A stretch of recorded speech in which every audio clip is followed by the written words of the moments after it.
प्रभु यीशु ख्रीस्त में मेरे प्यारे भाइयों और बहनों, हर दिन जब हम पिता परमेश्वर की सन्निधि में उपस्थित होते हैं तो यह प्रार्थना सभा एक सुंदर अवसर बनता है जिससे हम अपने जीवन को परिवर्तित कर सकते हैं। हो सकता है हमने अपने बीते हुए कल में कई पाप किए हों, पिता परमेश्वर से दूरी बनाई हो, लेकिन आज एक सुंदर सुबह वह हमें प्रदान किया है जिससे कि हम थोड़ा नजदीक आए, उनके आशीर्वादों को ग्रहण करें और उनके वचनों पर मनन चिंतन करें। इन सारे अवसरों के लिए हमें उन्हें तहे दिल से धन्यवाद देना होगा। आज की सुबह जितनी शांत महसूस होती है उतनी ही गहरी भी है, क्योंकि यह हमें कृतज्ञ होने का सुंदर पाठ पढ़ा रही है। हमारे जीवन में हमारे आसपास कई लोग होंगे जो हमारा ख्याल रखते हैं, जो कि हमें प्यार करते हैं। हो सकता है हमारे माता पिता, हमारे प्रियजन, हमारे रिश्तेदार, हमारे भाई बहन और कई लोग। लेकिन क्या हम एक नियमित रूप से उन्हें वापस धन्यवाद कह पाते हैं? उनके वह सारे प्यार का हम उन्हें एहसास दिला पाते हैं? आज का वचन हमें यही चीज पढ़ाता है, क्योंकि यही वह सच है जो कि हमें अपने दिल में संजोए रखना होगा कि जो कुछ हमें मिल रहा है उसके लिए हमें कृतज्ञ रूप से पिता परमेश्वर को धन्यवाद देना होगा। यदि आज हम अपनी आत्मा को सुरक्षित महसूस कर रहे हैं तो वह हमारे परम पिता की देन है। इसीलिए आज का पाठ, जो कि रोमियो की पुस्तक अध्याय 10 पद संख्या 9 से 10 से लिया गया है, वह हमें यह सिखाएगा कि किस प्रकार हमें अपने मुंह से प्रभु यीशु का अंगीकरण करना अनिवार्य है। आइए इस वचन को सुने। यदि तू अपने मुंह से यह अंगीकार करे कि यीशु प्रभु है और अपने मन में विश्वास करे कि परमेश्वर ने उसे मरे हुओं में से जिलाया, तो तू उद्धार पाएगा। क्योंकि मन से विश्वास करने से धर्मी ठहराया जाता है और मुंह से अंगीकार करने से उद्धार मिलता है। प्यारे भाई और बहनों, यह सिर्फ एक वचन नहीं, पर यह एक कुंजी है, एक खजाना है, क्योंकि यह हमें साफ साफ बता रहा है कि किस प्रकार हमारा उद्धार संभव है।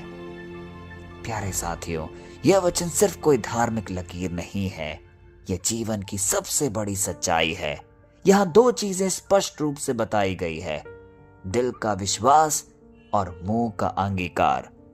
भगवान हमसे आज यह कह रहे हैं कि सिर्फ बाहर से मत बोलो कि तुम मुझ पर भरोसा रखते हो, दिल से मानो, उसे एहसास करो और फिर उस भरोसे को खुलकर बोलो।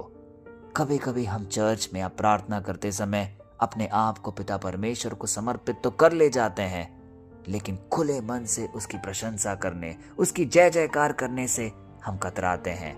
हम सोचने लगते हैं कि हमारे आसपास के लोग क्या कहेंगे, ये समाज क्या कहेगा। हम इस सांसारिक बंधनों में बंध जाते हैं। लेकिन पिता परमेश्वर आज हमसे कह रहा है कि तुम मुझ पर भरोसा करो।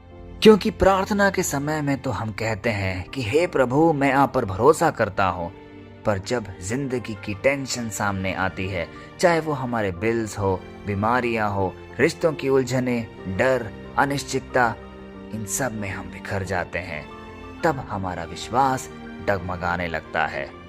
क्या आज का वचन हमें यह नहीं पूछ रहा कि तुम्हारे दिल में क्या भरा है? डर या भरोसा, संदेह या विश्वास?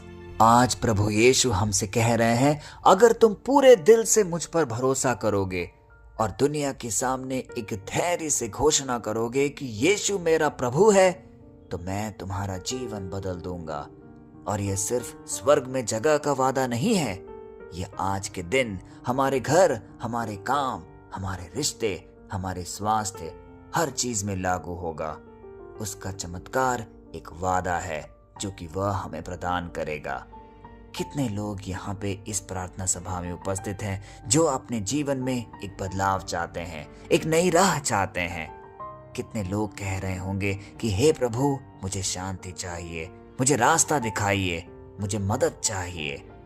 आज का वचन इसके लिए हमें प्रेरणा देता है कि यदि तू विश्वास करे तो तू उद्धार पाएगा। उद्धार सिर्फ पाप से नहीं, उद्धार डर से, उद्धार दुख से, उद्धार तनाव से, उद्धार हर वो बीमारी से जो हमें व्यथित करती है। आज प्रभु आपके जीवन को छूना चाहता है। हर वो व्यक्ति जो इस प्रार्थना सभा में उपस्थित है, आज पिता परमेश्वर अपने स्पर्श से हमारे जीवन को बदलेगा। वह चाहता है कि आपका विश्वास सिर्फ दिमाग में ही ना रहे, बल्कि आपके मुंह से भी बाहर आए, एक घोषणा की तरह, एक सुसमाचार की तरह। क्योंकि जब आप यीशु को अपने जीवन का प्रभु घोषित करते हैं, तभी आपकी चारों तरफ की अंधेरी रातें दूर होती है, एक उजाला सा आ जाता है। तो आइए आज के वचन के आधार पर हम ये घोषणा करें। इस वचन के आधार पर यीशु हम सबको उठाएगा, हमारे बंद दरवाजे, बंद राहें खोलेगा। हमारी बीमारियां जो कि हमारे परिवार और हमारे अंतरतम को व्यथित करती है, वह उससे हमें चंगाई प्रदान करेगा। हमारे परिवारजन को सुरक्षा की ढाल में रखेगा और हमारी आत्मा को एक नई रोशनी प्रदान करेगा।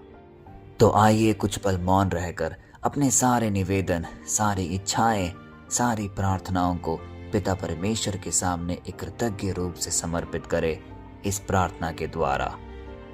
हे यीशु, हम आज इस वचन को अपने दिल में उतारते हैं। हम अपने मुंह से घोषित करते हैं कि आप ही हमारे प्रभु हैं। हम मानते हैं कि आपने हमारे लिए मृत्यु पर विजय पाई।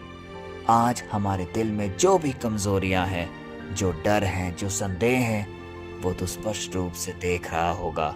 तो यह भी देख रहा होगा कि किस प्रकार हमसे लड़ रहे हैं ताकि हम उन पर विजय पा सके। लेकिन हे पिता परमेश्वर, तू अपने पवित्र आत्मा को हम सब पर उड़ेल।